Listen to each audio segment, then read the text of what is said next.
আজকে স্বামী যোগানন্দজি মহারাজের 166তম শুভ আবির্ভাব তিথি। আমরা সকাল থেকেই স্বামী যোগানন্দজি মহারাজের পুণ্য জন্ম ভিটেতে দেখছি যে সকাল থেকে শ্রী শ্রী ঠাকুরের বিশেষ পুজো অনুষ্ঠিত হয়েছে এবং হোম যজ্ঞ এইগুলি হয়েছে। তার সাথেই আমরা রামকৃষ্ণ ভাবধারার এক প্রবীণ ভক্ত শ্রী তুফান ঘোষ মহাশয়কে আমাদের সাথে পেয়েছি। আমি ওনার থেকে একটু জেনে নেব এত বছর ধরে উনি যে এই রামকৃষ্ণ ভাবধারার সাথে যুক্ত এবং আজকে এই পুণ্য জন্মভূমিতে উনি এসেছেন, ওনার কিরকম লাগছে। এটি যে শুধু স্বামী যোগানন্দজি মহারাজের পুণ্য জন্মভূমি সেটা নয়, এই ভিটেতে স্বয়ং শ্রী শ্রী ঠাকুর একাধিকবার এসেছেন।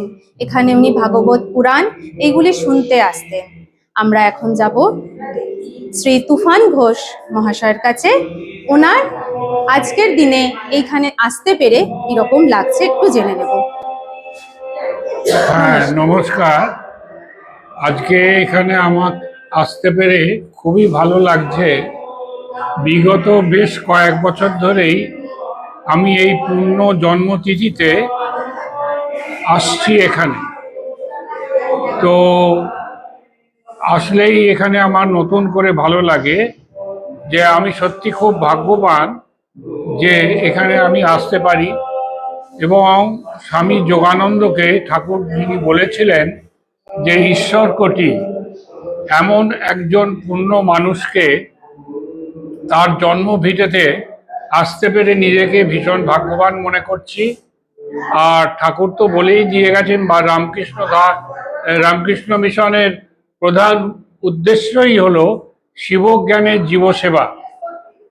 সেই শিবজ্ঞানের জীবসেবা সবাই মিলে আমরা করেছি। বিগত এই ভারতবর্ষে এরকম প্রচুর এই এনজিও আছে যারা কিনা শিবজ্ঞানের জীবসেবা কাজ করে চলেছে। একদিন ঠাকুর প্রায় মৃত্যুশয্যায়, সেই দিন ঠাকুর স্বামীজিকে ডেকে বলছেন যে জীবে দয়া। তখন বলল, তুই কীটাণু কীট কি জীবে দয়া, জীবে জীবে প্রেম, জীবে শিবজ্ঞানের জীবসেবা। তখন স্বামীজি বললেন, ঠাকুর যদি আমায় কখনো দিন দেন তাহলে এই কাজটা করে দেখিয়ে দেবো। তো সেই জন্যে আমরা সত্যি বলছি, এই চারিদিকে যে কর্মকাণ্ড চলছে তার জন্য আমরা সত্যি খুবই কৃতজ্ঞ এবং খুবই ভালো লাগে আর কি আমার এই সমস্ত সাথে যুক্ত থাকতে। ধন্যবাদ শ্রী তুফান ঘোষ মহাশয়কে। আমরা এই মুহূর্তে বর্ধমান থেকে ঠাকুরের টানে এই অবধি এসে সকাল থেকে উনি রয়েছেন। আমরা পেয়েছি শ্রী মহানন্দ দত্ত মহাশয়কে। আজকে এই যে ঠাকুরের টানে উনি এখানে চলে এসছেন, নিশ্চয়ই তো ভেতরে সেই চিরন্তন লীলা উনি অনুভব করেন, সেইটা নিয়ে উনি একটু কিছু বলবেন। আজ 7ই মার্চ স্বামী যোগানন্দ মহারাজের জন্মদিবস, জন্মোৎসব পালন করা হচ্ছে তাঁর জন্মভিটাতে। ঠাকুরের 16 জন সন্ন্যাসী সন্তান, ত্যাগী সন্ন্যাসী সন্তানের মধ্যে অন্যতম ত্যাগী সন্ন্যাসী সন্তান ছিলেন স্বামী যোগানন্দ মহারাজ। এই ঠাকুরের যে চিরন্তন লীলা, নিত্য লীলা, ঠাকুর বলেছেন যে নিত্য তারই লীলা। ঈশ্বর নিত্য, এবার অবতার লীলা, যুগ অবতার লীলা। তিনি যুগে যুগে কালে কালে অবতীর্ণ হয়েছেন এবং পার্শ্বদের নিয়ে, সঙ্গপাঙ্গদের নিয়ে লীলা করেছেন বারবার। আর অনন্তকাল আগেও তাই, এই বর্তমান সময়ে তাই, বর্তমান যুগে, এই যুগে যুগোপযোগী করে ঠাকুরমা স্বামীজি ভাব আন্দোলন যেভাবে পরিচালিত হচ্ছে বিশ্বজুড়ে, সেই ভাব আন্দোলনে স্বামী যোগানন্দ মহারাজের যে বিশেষ ভূমিকা এবং ঠাকুরের যে লীলা, সেই লীলায় আমাদের অগণিত ভক্ত শিষ্য আজকে মঠ মিশনের সবাই যুক্ত। আর যে নিত্যলীলা, সেই নিত্যলীলাটাই বলতেছি যে ঈশ্বরের আদি অন্ত নেই। তিনি ত্রিভুবনেশ্বর, ঠাকুরকে বলা হচ্ছে ত্রিভুবনেশ্বর, স্বর্গ মর্ত্য পাতাল অধীশ্বর। তেনার ইচ্ছা ছাড়া গাছের পাতা নড়ে না। আজকে যা কিছু হয়েছে, হচ্ছে, হবে, অতীত বর্তমান ভবিষ্যৎ সবই তেনার ইচ্ছা। হ্যাঁ, আর তিনি যা করেন সবই ভালোর জন্য, তো গীতার কথা হয়েই আছে।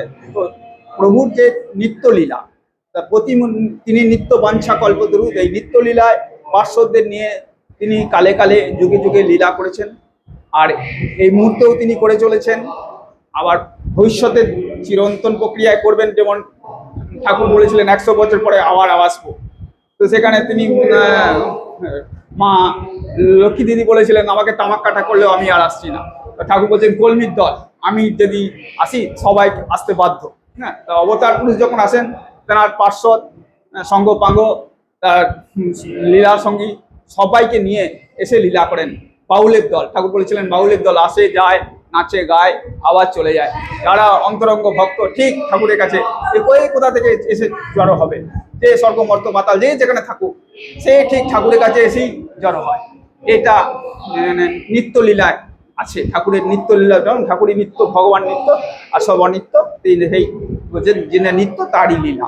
সেই অবতার লীলায় এই যুগে স্বামী যোগানন্দজি যে ঠাকুরের পার্শ্বদ তেনার স্থানে এসে তেনার দিন জন্মোৎসব পালন করতে পেরে নিজেকে বড় ধন্য মনে হচ্ছে।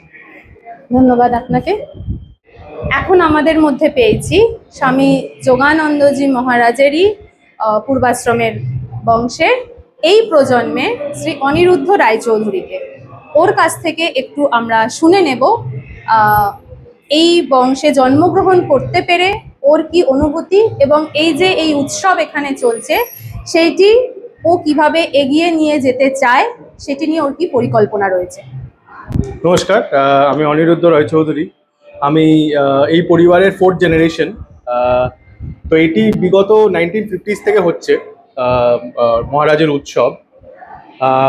প্রথমে আমার দাদু করতেন এটা, তো দাদু শরীর যাওয়ার পর এটা অলমোস্ট 30 ইয়ার্স বন্ধ ছিল। তারপরে 1999 থেকে বাবা এটা আবার স্টার্ট করে। তো ছোটবেলা থেকে আমি দেখে আসছি মহারাজদের আমাদের বাড়ি আসা, ঠাকুরের গল্প, কথামৃত, এসব দেখে একটা আলাদাই ফিলিং হয়, মানে যে আমি কত লাকি যে আমি এই পরিবারে জন্মগ্রহণ করেছি। তো এটা আমি আগামী ফিউচারে নিয়ে যেতে চাই। আমার বাবা অবভিয়াসলি এখন বয়স হয়ে যাচ্ছে, তো ফর দ্য লাস্ট 3 ইয়ার্স আমি নিজেই এটাকে এখন মোস্টলি ম্যানেজ করার চেষ্টা করি।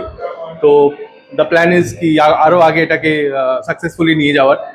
আর আপনারাও আমাদের বাড়িতে আসবেন মহারাজের জন্মস্থান দেখতে, আর উৎসবে এসে আমাদের আপনাদের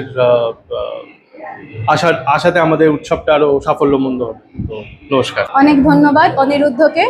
আজকে এই অনুষ্ঠানের দিনের ব্যস্ততার মধ্যেও ও কিছুটা সময় বার করেছে। প্রসঙ্গক্রমে জানিয়ে রাখি, মহারাজের এই জন্মভিটেতে আপনারা অন্য দিনেও আসতে পারেন। যে জন্মভিটের জায়গাটি রয়েছে ভক্তদের জন্য, সেইটি সবসময় খোলা থাকে, তারা এসে ঠাকুরকে প্রণাম করে যেতে পারেন। এবং প্রাণারাম প্রাণারাম প্রাণা